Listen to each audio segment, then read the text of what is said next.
What is going on, YouTube? Pass the Prop back here again. We have some college basketball, got some MLB for you guys on Friday. 3 straight days of the show here for you guys on our Friday show. Joined by my guy Stu. How you doing, man? Doing good. Can't complain. I mean, it's that time of year. I mean, like the title of the show says it itself. You know, we got multiple sports going on right now. A lot of good stuff in each one of those sports. So we're going to be a little bit all over the place going forward. We might have bets in different sports, and we'll just do our best to let you guys know. But yeah, make sure to drop any questions if you have them. There's a lot going on. And yeah, we'll get to them over the course of the show.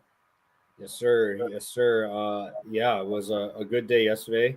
I had the over in that Bama game, which felt like free money, dude. It was pretty awesome to watch that game because it's impressive to watch. I don't know how they're going to do it against Duke playing that way, with Duke playing as good a defense as they are. But yeah, shout out Sears. Obviously, probably one of the few fans that are out there for Sears because I bet him a lot. I feel like a lot of people kind of don't like Sears because he has a lot of those like inconsistent games. But for me, he's been good to me. Didn't bet him yesterday, but did have the over in the game. So obviously feeling great about that. And we can do a quick recap of our basketball bets from Wednesday's show. So I can start us off here. We had Demon over 20.5 points, rebounds, assists. As easy as it's going to come, man, after that start. The first 6 or 7 minutes, really like passive. I was very surprised to see that in a game with the defense being as leaky as it usually is. And he just was not shooting the ball. Obviously, a lot of it went to Richie Saunders and Kieda early. But still, I thought that I'd see a little bit more of him early in that game. It was a big day on the basketball today, so I was happy we were able to cash on the play here for the show as well. So shout out Demon. Obviously, should be a lottery pick coming up here in the next couple months if he does decide to go. I'm not sure if he'll go or not, but well deserved whatever he does. Yeah, I mean, he almost has like a little bit of like Josh Giddey to his game where it's like very smooth, you know, and when he handles the ball, like it looks like very comfortable. He looks like a pretty good passer, pretty good rebounder and stuff. Probably kind of raw still, you know, I don't know if like right to the NBA would be like best for him, but I've cashed on him like with you here, and then I had him last round as well. So super glad to cash this ticket right here. And yeah, he got the job done. It was a little sweaty, but got the job done. Yeah, I think he ended up at like 26 or 27, but he was hanging at that 18, 19 for a while. But shout out Demon for cashing in and ended up having Nelson on the other side. Yeah, Nelson didn't get the job done, unfortunately. 10 boards, but only like 6 points in the end. So just felt like a bucket or so short right there. Yeah, I mean, the volume wasn't there. I bet Sears as well, so I had both of them. Like, luckily, I knew kind of Sears was going to get his, but what did he end up with? What, like 36 or something crazy like that? Like, Nelson, I don't think he connected on any threes, and I don't think he got to the free throw line. So that was kind of the deal breaker there, unfortunately. You kind of hope for those free throws down the line, you know, in a closer game where you, even if you're up by 10 or so, you still get those extra possessions. But it was kind of over at that point where he wasn't really needed at the end. So fell a little bit short right here, but I don't know. I could see going back to him next round as well. Yeah, dude, it was tough also when Holloway comes off the bench and just starts sniping as well. But I mentioned it to you before the show too. I'm just like, this is gonna be a tough one because I just don't know if he's gonna play enough. And I'm like, put it in. Like I was on the bet with you in the game, and I'm just sitting there. I'm like, are you gonna put him back in? And they just it was a wide enough lead where I just don't think that they were willing to do it. And it was only 12 points. I just thought he would get more. I think he only played 25 minutes. In that game. But yeah, it was didn't do anything offensively and just wasn't impressive either in any of the times that he did have the ball. Yeah, and he was even kind of passing over some like open shots and stuff like that. But it is what it is. The unfortunate kind of blowout did kill it. I will give you credit for talking me off of BYU because I was kind of saying I was liking them, and then you brought up some very good counterpoints.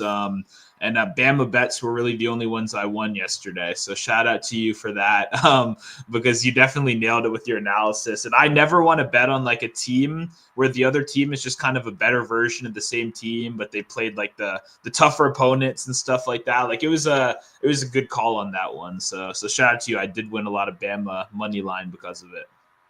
Yeah, hey, I'm happy you made some money. I will say, if Tennessee decides to win, which I actually kind of lean Kentucky today, I feel like the same thing will happen if Houston wins, because Houston's just, in my opinion, a better version of Tennessee. Just Tennessee's not great offensively.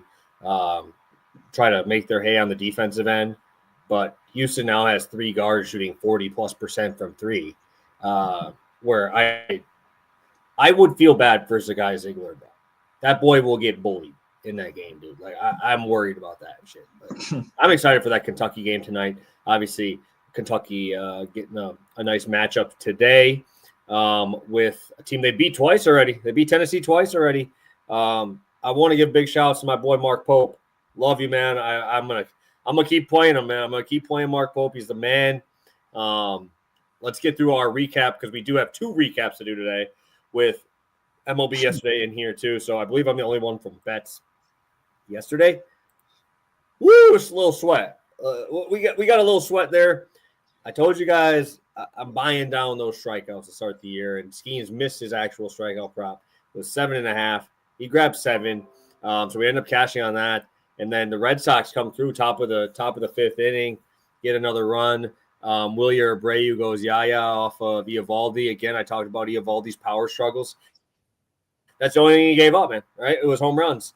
Other than that, he was whiffing, 9 Ks, threw really well. Not a bad start at all, but has those power issues, and the Red Sox were able to exploit it. And, Crochet looked a little bit human there, a little bit more, so we got lucky on that one. But obviously, Skeens did his thing. I had Alcantara in a lineup with him as well, so shout out Sandy. I had that posted on action on the 3.5 first 5. That was sweaty because Sandy kind of ran out of gas. He was shoving through 4, I think 4 1/3, 4 2/3, and then just kind of walked 3 dudes because it's like you're coming off a Tommy and they let him go again. But shout out Sandy, shout out Skeens, got me done there. So hopefully you guys are following over there. I did post a few extra ones. I ended up cashing my long shot on Bobby Witt, 475 for a swipe. Hell yeah, shout out Bobby, cashing us there. And I want to give a big shout because my boy Logan Gilbert did his thing again, dude. Absolute filth last night. Dude was an absolute menace on the bump. I think I read this right. 22 of 23 first pitch strikes. Unbelievable. It's just like an unbelievable number to see. I did grab a 16-1 ticket before his start because I was hyping him so much. I was going to get mad if I didn't take his AL Cy Young. I got a 16-1 ticket on Logan Gilbert, and that's down to 11-1. So obviously it's not like a cash out thing. I'm just going to kind of hold that ticket. I feel like we're going to get really good numbers going forward because, I mean, who am I fighting with? It's going to be Cole Reagans. We saw struggle a little bit. It's going to be Tarek Skubal, and I feel like Crochet still plus 450 is kind of ridiculous for that number. And the Rangers are okay, but Logan Gilbert put up his big boy numbers early. 8 strikeouts, gave up 1 bomb. I think he only gave up 2 hits in that game. But shout out Logan Gilbert, absolutely dealt again. Yeah, no, I mean, I'm a big fan of Gilbert. Like I said, big fan of this rotation. I definitely tailed you on this one and was glad to cash this. And yeah, I mean, it's kind of what you're saying about the futures. Like, imagine you bet that Crochet at like plus 425 or whatever. You got to be feeling a little silly right now. It's just one start. It doesn't actually mean anything, but it's more just betting futures at that price point in the MLB when it's such a long season. You got to stay healthy for so long, and then you have to compete with these absolute dogs when there are guys like Gilbert who are nasty as hell, still in that like 20-1 range, where you really don't have to put much money down to make a good return. So definitely like this prop, and it's a little bit of a lesson for like the future betting of like I was tuning in doing some like prep for like a Fantasy Pros show for their MLB, and they had a guy pick like 3 plus 400 futures in the same video. It's like, who's betting this stuff? Like, if you're an actual person out there, it's either like a straight bet that you like a lot that you're laying down a lot of money on, or it's probably going to be a smaller long shot bet. And like, I don't know. I learned the same thing when Soto was like plus 350 to be the MVP for the Nats, where it's like, I want to bet it just because I want to support my guy. But I mean, he wasn't even really close to being considered the MVP that year, and you'd have to pay $350 before the season started. So just a little rant there about those small futures and why most of the time it's probably better to just sit on the sideline unless you're kind of getting some good value. Yeah, I mean the tough part is a lot of the times people will go from NBA, right, or NFL and grab these MVP numbers because they're short odds and they have better value in the NFL and in the NBA. Because there's less games. NBA, you only need to play a certain amount of games. Yeah. MLB, your numbers are your numbers, bro. Like, you got to play. That's the thing is if you're not playing, or in our situation, you're missing starts. Like, that's huge because Logan Gilbert goes out. He's been very, very durable. Knock on wood. But you give me 27 starts of him. You give me 22, 23 starts out of Crochet. And yeah, Crochet maybe might be competing in the like strikeouts per 9 department, but he ain't going to be close to his actual numbers against a guy like Logan Gilbert. And when you start seeing Logan Gilbert with 14, 15 wins, my God, I cannot watch the Mariners fucking offense anymore. Thank God I did not watch this game. That offense is horrendous. It is absolutely horrendous. I'm going to fade them today. You will see it on the show. But my God, dude. They are fucking bad. That is why I couldn't take I was thinking about taking them to get the win, but I can't because their offense is dreadful. Shout out Andre Munoz, though. I talked about him being my closer this year. I got him in Class A. Class A blew the save, got the win, though. Shout out him in a 10-cat league, needed those wins. So he ended up getting the win. And Gilbert got a no decision, but I did get the save from Andre Munoz, who's absolutely filthy, dude. God, I love watching him throw, dude. He's throwing 99 with an absolute hammer, dude. Watch him. If you can pop in, I really hope today's game, 1-1 in the 9th inning, and we get to see Munoz and Mason Miller back-to-back. Holy shit, boys. That is must-watch TV because those guys are just absolutely bringing it. So we always love to start the season off in the green. 2-0 to start the season. Feeling great about that. And we head on to today. I know you are going to be talking college basketball for your bet. I will be on MLB. I guess let's start out with what game are you looking forward to most? I have a feeling I know just because you are a Michigan State fan. I'll let you talk about that, but then I'll let you take another one as well, and I'll kind of talk about those games too. Yeah, no, I mean, I will say I was a lot more excited for yesterday's than today's, but I don't know. We'll see if it continues to be a little bit of a chalk fest or not. I did have Arkansas. That was my one bummer last night of kind of losing in brutal fashion. I mean, brutal fashion. That was hard to watch. So hoping we can wash that memory away here. Obviously, I'm a big fan of Michigan State. I will say I'm not the biggest spread better in the world. I do have one bet in that game, and it's Ole Miss first half +2. I think that's a pretty good look right there, honestly. Ole Miss has been starting super hot in the tournament, and even Michigan State, whether March Madness or the conference tournament, they were behind in a lot of the first halves. They were not necessarily the fast starters. It was more Izzo's, gritty coaching at halftime, getting them back in it. So, I do think the first half getting +2 right there for Ole Miss is not too bad at all. But yeah, I'm excited for that game. Obviously, I think it's going to be one that's down to the wire. I've been rooting for Michigan State in all these games, but man, I haven't been betting them against the spread just because I know when you don't shoot that well, your margin for error isn't super high, and you got to play a more perfect game. So I'm definitely hyped for that one. Beyond that, it's probably got to be Kentucky, Tennessee, just because those are the big name teams. I have them in all my brackets, and I have Kentucky winning in all my brackets. Me too, actually. Very nice. Like to hear that. Yeah, it's thanks to the show we did, honestly, when we were talking about it, when I was saying like I had Tennessee going all the way. You were kind of saying they're a weaker number 2 seed and that you liked how Kentucky matched up with them. And honestly, got some guys in my Discord that are Kentucky fans. I was like, you know what? Let's ride with it. Let's go with Kentucky. So definitely will be sweating them tonight and possibly betting them. Haven't decided if I'm going to pull the trigger yet. But yeah, definitely pumped for the slate. Yeah, I will say I'm not as bought in on that first half one. I have actually liked Michigan State in a couple of these first halves in the Big Ten tournament, at least, just because they have been like pretty damn good defensively in the first half. I believe they're top 50 in points per game allowed in the first half. They're top, I think they're 79th, 36 and a half points per game in the first half. I don't see that very often from a lot of these teams, right? Where they're in the top 100 on both. Like a team like Bama, they're obviously number one in points scored, but they give up a fuck ton of points.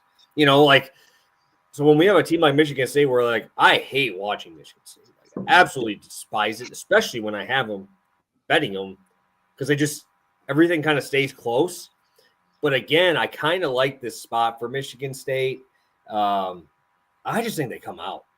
I think they come out hot today, just because they started so slow in these last two games, right? When I think about good coaching, that's got to be something you look at. It's like you've seen it happen.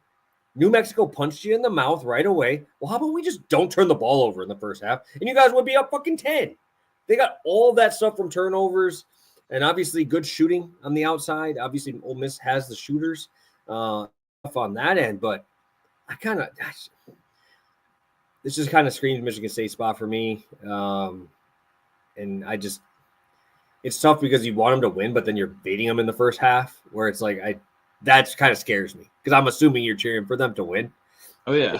But fading them in the first half, like, it just scares me, dude, to do that when I am going to be on the Michigan State side. I don't want to mess around with that first half number when I'm wanting to cheer for them to kind of run away and hide a little bit and get the win. So I get what you're saying. I know they have struggled in these first two games in the first half, but I feel like coaching is a big thing here, dude. It's something that I do like to look at. You got to think that they're going to start coming out a little bit better. And when you have numbers on the season that kind of back up, being in the top 100 in both of those categories, kind of feels like we're going to see a little bit more of a Michigan State bounce back in that first half. I love that you talked about the Kentucky Tennessee game. Obviously, I talked at that game at nauseum in the preview because I like this Kentucky team, man. I just think that with Lamont Butler, they're a completely different team. If Lamont Butler wasn't playing, I'd take Tennessee. I'm assuming they'd be like 6 or 7 point favorites. But, dude, they are so much – they can win those gritty matchups now. They win those gritty games now because they do have a guy that is willing to, put his nose in there, played fantastic defense, getting a lot of those transition buckets. So I'm a fan of Kentucky. I don't know how I'm going to bet it yet. I'm still thinking if maybe it's just like a prop thing. Like last night I liked Tech. But I'm like, why do I want to bet this spread? Why don't I just bet their best player? And I just took JT Toppin instead. Thank God he made that last layup and we cashed the 29.5 PRA. Fuck. Yeah, that's kind of might be the way I do things in that game because it feels like it's a sharp number. It hasn't moved, right? So that's kind of where it kind of scares me.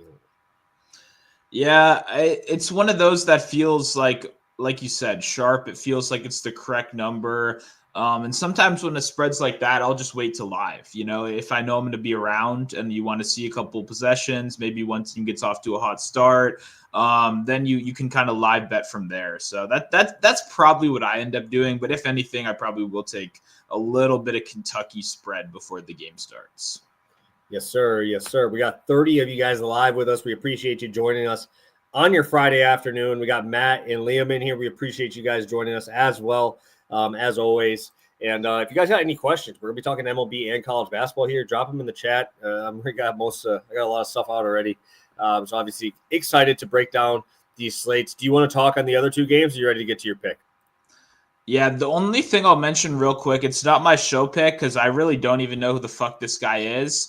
Pettiford for Auburn is a fucking baller, dude. I had to take 11.5 points after watching that last game. It seems like his minutes could be all over the place. It seems like, that could miss. But that guy is a fucking baller. And Michigan is kind of soft. Like, they're good, but they're kind of soft. They got these big bigs down low, but like that mid-range feels like it's going to be there all day. So I don't know anything about him. Maybe this is a crazy bet, but after watching Pettiford like hoop, because I had Creighton, so I was watching that game very closely. This kid is a baller. Like he can create his own shot. He can make baskets. And that's kind of what matters here. So I did take that as well. I figured I'd throw that in there. But yeah, don't really have strong opinions outside of Houston and some money line parlays. Yeah. I'm not sure. I'm a little bit up in the air on how I feel about him. Just because obviously he's a freshman still. Obviously he went off in that last game. But I don't know. I don't know how I expect those minutes because Chad Baker-Mazara played 20 minutes in that game. You know what I'm saying? Like, he's usually a lot higher than that. I'm pretty sure Cardwell got in foul trouble early, and so we saw 32 minutes from him. And you guys know how I am on the show. I'm always like, I don't know if I want to buy high. Yeah. I'm buying at peak value. Obviously, he's had 2 monster games. The Alcorn State one I don't really put much into because he was playing blowout run. Yep. But yeah, when he comes into the game and hits 2 threes immediately, sure, you're going to get a little bit more run. I'm just worried what happens if Mazara goes off. Like the guy who's one of their best defenders, 6-man, usually gets a lot more than 21 minutes. I just think they're going to need Mazara a little bit more, because he's their best defender on the outside, right? And you need to pressure these guards, because if they get it to the bigs, Michigan's beating these dudes. I'm telling you right now. If they don't turn the ball over and they get it to Vlad Golden and they get it to Danny Wolf, they got a chance to win this game, like straight up outright win. You need to get the ball turned over when it's in non-Donaldson guard hands, right? Donaldson's good. Like, he's a good player. All right, I couldn't even name you the other guy. I couldn't even name you their other starter. Like, that's how – and I watch a lot of Big Ten basketball, and I couldn't even name who that fifth starter is on that team. But those are the types of guys where you got that length like Auburn does. I think that we're going to see a little bit more of that.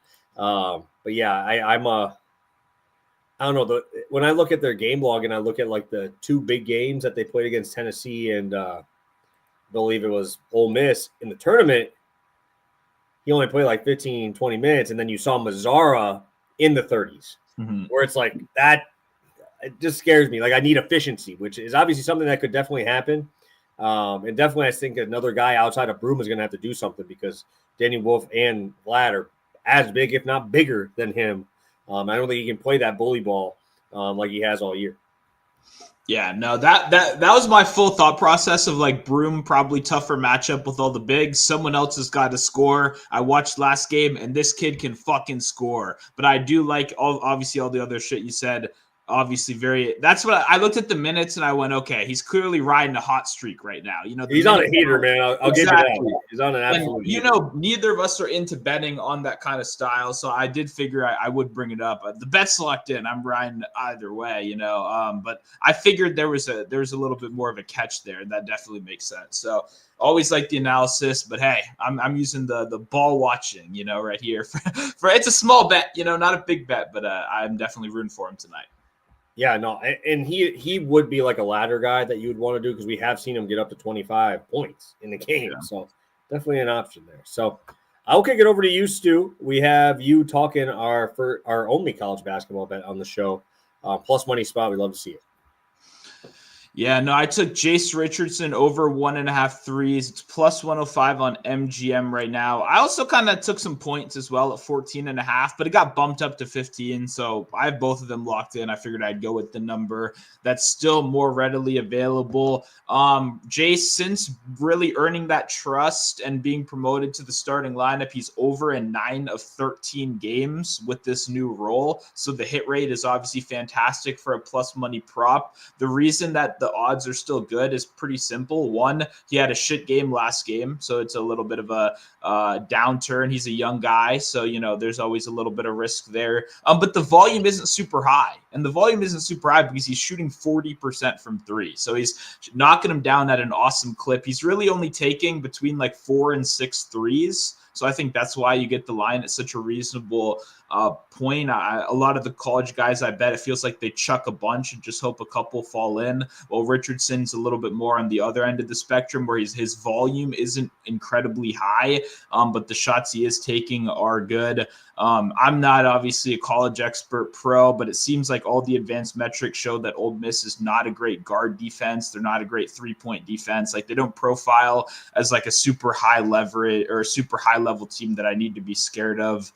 From these metrics, all of them say that they're actually a pretty attackable defense from three, especially top 4 SEC over the last 10 games to end the year. Like, they were allowing plenty of volume, especially to opposing guards. And yeah, Richardson, I think the premise here is kind of the opposite of what we just talked about. It's a buy low rather than a buy high. He's coming off a shit game. He went 0 for 5. He couldn't knock anything down last game. And I think you're just kind of seeing the numbers. They've adjusted a little bit since then with the points getting bet up, but I still don't think threes is necessarily adjusted. Even seeing 5 shots was still kind of promising considering, the 0 for 3 start. He still kind of kept firing right there. And the other thing I want to say, I'm not a, pro. I've watched Jaden Akins play a lot. That had to be the upper percentile game for him last game. I mean, 7 for 11 shooting, even the threes were going in. I've watched that guy miss a lot of shots. So to see him make a couple felt good. I was happy for him. He had a great game. But the point is that guy can't, I don't want to trust him again to score you 20 points, to shoot 7 for 11. We don't need someone else needs to step up if Michigan State wants to win this game. Like you said, they locked in with defense. They forced turnovers. They rebounded really well, and that's kind of their calling card. They got the job done. But someone's going to have to step up in the scoring department in this one. And I think Richardson, just coming off of a bit of a lackluster game, despite being this team's kind of spark plug, I think is a good guy to target right here. So, we're rolling. I think it'll be a close game. I hope Michigan State gets the win, but I think Richardson's going to be super involved either way. And I think this is a good way to kind of attack the bounce back right here after a little bit of a down game. Yeah, no, I like the spot. I think that it's tough for me to price this game out just because I've been watching Michigan State all year. And they played a ton of close games, right? A ton of these close games, and they find a way to win. They play in clutch time. This Ole Miss team, I don't know. Like, I've watched a lot of SEC basketball, but there was at some points in the season they just looked lost, right? And now they're playing really well. They're hot. They're one of the hottest teams in college basketball here. But I feel like this is a tough matchup, dude. Like there's no one guy to stop on Michigan State. Right, Jace Richardson's good, but you just talked about it. Akins just went for so you cannot forget about Akins now. And I almost puts him in that rearview mirror where you're usually really worried about Richardson. Now you're gonna have to think about, oh man, this dude just dropped 30. He almost dropped 30 points in a tournament game. Like, that's huge. So I like Richardson tonight. I definitely think that he is a good look for some props. I'll probably bet his points. I think I like his points as well, and he's obviously a phenomenal free throw shooter, which kind of just makes it add on for me because I those are the guys I like to back. Are those guys who, when the going gets tough and we have to get to the line or you're up by 3, who are you going to trust to shoot the shot? It's going to be him or Akins, and I think that they're going to give the freshman a chance there. So sign me up. I like Richardson as well. 100%. And yeah, I'm with you. Like I said, I bet points as well. I got them both locked in. So I'm riding with Richardson pretty much every which way tonight. All righty, but we're going to take a quick transition. I'm in MLB today. We're 30 minutes in. We still got 30 of you guys in here with us. If you could hit that like button, we'd appreciate it. If you got any questions, comments, concerns, drop them in the chat. We'll do our best to get back to them. And yeah, we'll kind of transition over to MLB right at that 30-minute mark. I actually planned that out. I don't think I could have planned that out any better. But we got some good games on the slate. I definitely would lean into wanting to watch Charlie Morton in his new spot. Baltimore versus Blue Jays is going to be a phenomenal game. If you are a baseball fan, it'll be a fun game to watch. I'm also really intrigued by this Jack Leiter against Boston. I think that's what I was going to say. It's a tough spot for me because Boston has some strikeouts in this lineup. But just the fact that you have Bregman, who's a sub 20% K rate. You have Devers, who's been really good against right-handed pitching for a while now. And Tristan Casas, dude, I feel like that's just a tough murderer's row to have to deal with. And shout out Wilyer Abreu. That dude is literally a right-handed sniper, bro. He only plays against righties. And when he gets his chance, the dude drops tanks. He's the guy who ended up cashing on the top of the 5th inning for us last night. So obviously, yeah, he's a little recency bias, but hey, we'll take it. I think that's definitely the 2 games I would be looking forward to the most. Do you have any differing opinions on that? Yeah, I was just going to bring up the Red Sox Rangers one. Obviously, the young guy, good spring training. I'm always curious, but I like the Red Sox. They've got like you said, they're top heavy. They're the team I bet probably the most for like hits, runs, RBIs last year, just because the top of that lineup you could kind of depend on, even if it was like a walk. You trusted those guys behind them to get the job done. So yeah, I'm really curious about that game. Tanner Hawk was fun last year with that slider, or I guess they call it a sweep or whatever. That big, I call it the frisbee, bro. It's frisbee, bro. It's a nice pitch to watch, like just from a viewer perspective as well. And he kind of leveled up last year, so it's always interesting to see if people can keep that momentum going, if they can keep adding to it as well. So that's the one I'm going to be tuned into probably the most tonight. Yeah, and Liam talking about how he has Wilyer to hit a bomb. I definitely would really like to play Devers tonight because he does hit velo very well. And I still feel like Leiter, when he pitches in the minors, can blow dudes up with his fastball. You ain't blowing 100 by Devers. That dude is a phenomenal fastball hitter. So just a tough spot here for Leiter. And we're seeing our first 9 total of the season. So shout out that. And feeling good after yesterday. I think 7-1 baseball yesterday. And the only loss I had was Taylor Ward gets on third base, first inning. All I need him to do is score the run. And of course, the Angels cannot get a guy in from first or from third with 1 out. It's atrocious. I absolutely hate it. It's just regular baseball, bro. Put the ball in play, man. But it is what it is. We're going over to DraftKings. I'm going to be playing one of my favorite ways of playing these spots here. And I'm going to be playing Colin. I think I got Connor. I always want to say Colin Gillespie because of Nova, but Connor Gillespie, no win with Springs, Jeffrey Springs, under 2.5 earned runs at -103. Springs will be carrying a heavy load here on this number. He's -140. But you guys know I don't play that here, right? We don't play the -140s. That's just not how we do things, or at least that's not how I do things, especially in baseball, because baseball is way too variant for me to be betting -140s. But I do like Springs here today because I just talked about how bad the Seattle Mariners offense is. And now you get to go into Seattle, one of the best hitting parks. Springs is now with the Athletics over there and actually had a start against them last year in Seattle and went 79 pitches. Gave up 1 hit against these guys. Absolutely shoved on them and looked fantastic doing it. Looking at last year's numbers against left-handed pitching, of course, Seattle is where they would be against in almost 90% of hitting categories towards the bottom. Seattle, OPS plus of 86. To put that into perspective, 123 is what Arizona and the Dodgers were against left-handed pitching. So obviously not very good. My issue here is Seattle just doesn't put the ball in play enough, first off. And Springs has done a very good job of, even when he was out of the bullpen, of even having a very good expected ERA. Like, he doesn't get hit hard. The contact he gives up is soft contact. And I believe his max exit velo against is pretty low as well, which you don't see very much from these guys that don't really bring the heavy velo. I love these types of guys who are, more of the change-up types of guys, the fastball change-up types of guys who work on soft contact, work on ground balls, and the Seattle team will give you their strikeouts because they're just bad. They're just bad at putting the ball in play. And now I get this spot where it's still March. It's still March in Seattle. That's just probably 40, 50 degrees. It's cold as hell. You got to absolutely nuke one. And Soderstrom was the only guy who got one out last night. He hit absolute tanks yesterday. But I just like how we're living on the ground. It is hard to hit the ball 3 straight times. You need to get 3 singles in an inning. It's hard to do. It's hard to do in baseball, especially against a ground ball pitcher like Jeffrey Springs, and just kind of looking at some of the numbers from last year.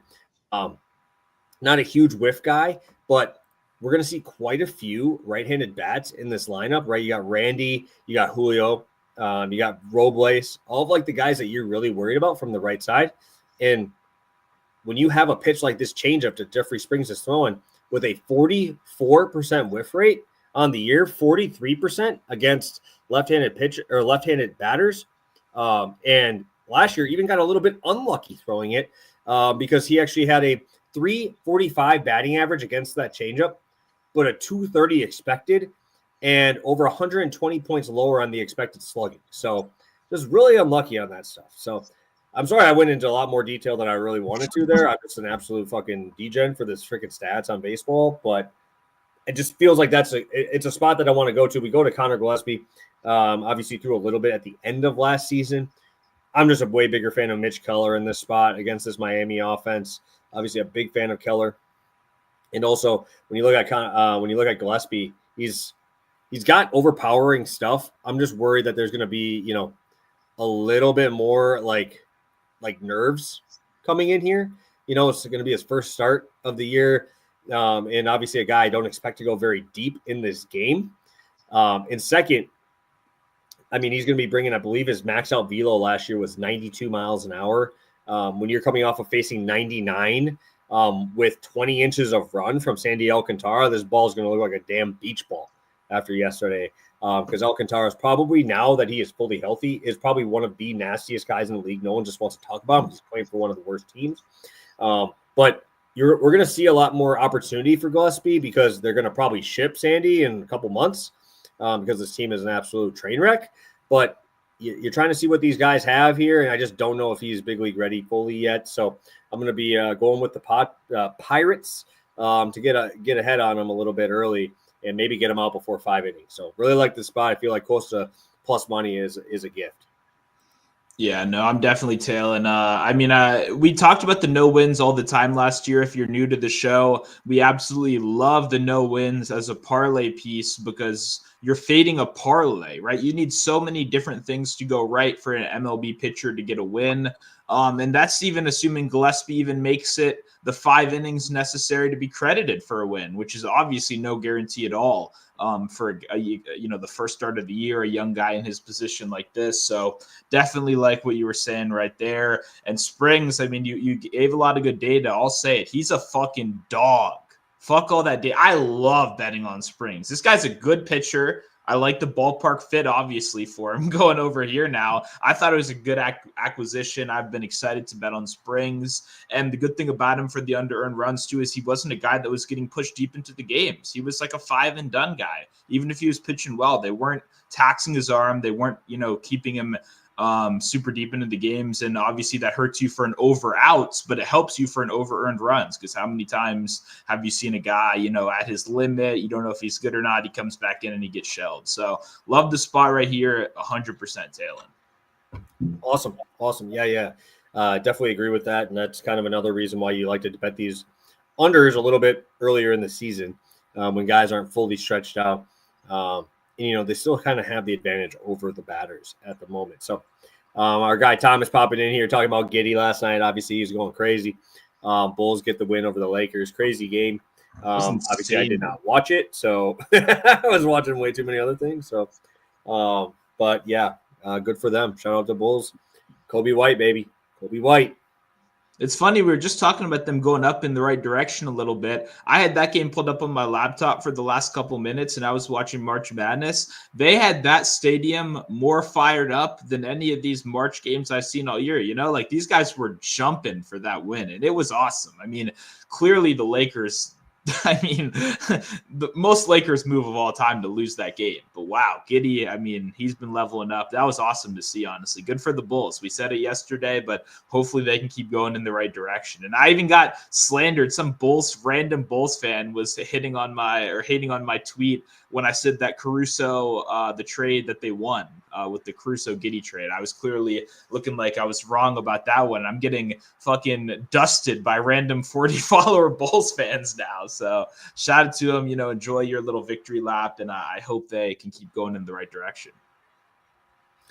Yeah, you do this long enough, you're going to get those, right? You get enough of those. I mean, I had a couple. I was on a cold streak like 2 weeks ago, and it's guys I've never heard of saying I suck. It's just like, dude, come on now. Like, we'll get there. And yeah, it's just when you're doing this long enough, they'll come out, right? I'm just happy that like our chat, I feel like we're like closer to 95% positive, and people kind of understand the idea of betting. But we get those bots in here sometimes. Yeah, no, that's the best thing. We got a good group of guys. People in here. Thomas, he gets what's going on. You're not going to win every single show, but over these last couple of years, we've consistently showed, no matter what the sport is, that we're going to keep on winning, and we'll keep on toughing out the losing stretches and keep on putting up good shows. So that's the goal at the end of the day. And it's good to see we got some killers in the chat too. Matt Williams, Liam picks fights, a lot of very smart guys as well. So shout out to you guys. Yes, sir. Yes, sir. Let's get a quick recap for you guys. If you guys just joined us, I'll kick it over to you, Sue, to start us off. Sounds good. And then I can complete the sports trifecta with an NBA long shot to get that final sport knocked off. We got Jace Richardson from Michigan State, if you're not familiar, over 1.5 threes plus 105 over on BetMGM. Yes, sir. And I'll be on Connor Gillespie, no win with Jeffrey Springs, under 2.5 earned runs. He is pitching for the Athletics now. He is not on the Rays anymore. Yeah. All right, so you got the long shot. Let's do it. Sounds good. Yeah. NBA slate's kind of nice today just because it's some weird games. I got Isaiah Collier double at plus 650. If you've been betting on this guy, I mean, one, extremely consistent in the assist department. I was just scrolling through, even at just 5 assists on the season. He's 36 for 41 when he plays 25 minutes. So that baseline of playmaking is going to be there. He was even a guy that's actually ruined the double-double with points once or twice this year. Mm-hmm. But the volume in the shooting department's been way better. And Colin Sexton is still lined right now. Colin Sexton is obviously not going to play tonight. He was already late scratched for injury management earlier in the year. And I would, or like a couple weeks ago in the same month. And I would expect that to happen again. They're on a back-to-back. I even think Walker Kessler could honestly sit in this one as well. This could be the full-on tank squad. Jordan Clarkson has been ruled out for the rest of the season. We've seen a bunch of, what do you say? I said, damn, they're just rolling everybody. Oh yeah. And I mean, Clarkson, they literally brought Clarkson back for 4 games. They just let him shoot the ball an unlimited amount of times in only 25 minutes and then just benched him after. Like, the whole team is just hilarious. I don't even understand what's going on at this point. But we do know that he's one of the few guys that's kind of tank proof. He's playing late into these games. He's playing with the A squad and he's playing with the B squad. So you get the benefit of that. You get the increased shooting volume. He's a good playmaker. It's not a terrible matchup right here. I just think this is a good price. I think you're going to see the tank squad. And when you know the tank squad's coming out, Collier is one of the first guys I'm looking at backing. And I just think the double price is honestly a little bit generous tonight. And I think 365 had it at 650. A lot of places were in the 500s. I'd probably be like 460 right now. So I think we're getting a good price. He's going to play heavy minutes tonight.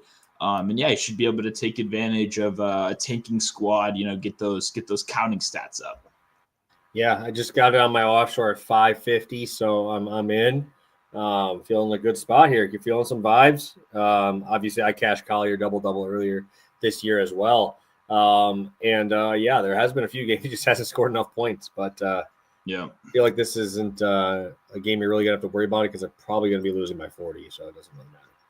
Yeah, I mean, honestly, that's not even a bad thing for this prop. No, I think that's actually perfect for this prop. Exactly. Yeah, then I don't have to deal with freaking Aaron Gordon. I don't have to deal with Christian Braun, like guys who actually willingly care about defense. Yeah, and there's one other guy that profiles like that on the slate tonight. I think you'll like this guy. If I remember correctly, you backed him in college. Marcus Sasser, without Cade Cunningham, is coming off back-to-back like really good games. And he was in consideration for the show play today at 10.5. I thought 10.5 is a little aggressive just because Tim Hardaway is back, which kind of cut some of his minutes. But I will say you can get 3 threes at plus 260 and 4 threes at plus 380. You can get 15 points, let's see, at plus 260. Like, I think those are solid bets because Sasser is a shooter and they're going to need shooters tonight. Like against Cleveland, the guys that have been stepping up, I don't think are going to be successful. Guys like Thompson, guys like Ron Holland, these are guys that need to be in the paint. They need to be in transition. They need to be running. That's when their good games have happened. Cleveland is not the matchup for that whatsoever. So I think Sasser, a guy that can actually create his own shot, can get some solid volume and has been shooting really well. I think he's a good long shot target tonight as well. But I'm just hyped anytime I can get Sasser because he's a bucket. He just doesn't get that many minutes. Yeah, no, he was a dude in college, so definitely like the spot. Like I said, I'm already in on double with you, so I'm excited. So, anything else from you, Stu, before we head out today? Obviously, 3 straight days on the show, a little different than usual. Yeah, no, I mean, it's a busy time of year, so obviously trying to meet that demand, talk about, all the sports that are going on. If you guys still do have questions, make sure to drop them in the comments. We will get to those. And yeah, I mean, I'll have a little bit more NBA probably on the timeline tonight. I just posted an Instagram video earlier, so make sure to check that out. And yeah, I'll have some MLB stuff coming pretty soon as well. So a lot of good stuff going. And yeah, leave a like on the video if you haven't already. Awesome. Well, yeah, like I said, still 30 of you guys sticking with us through this whole show. We appreciate all that support as always. We'll be back Monday, back at our normal time here. So we'll be back to regular scheduled programming 3 times a week next week. And yeah, appreciate you guys. Still 30 of you joining us for 45 minutes. It means a lot. Appreciate you guys, and we'll catch you Monday. Best of luck on the weekend.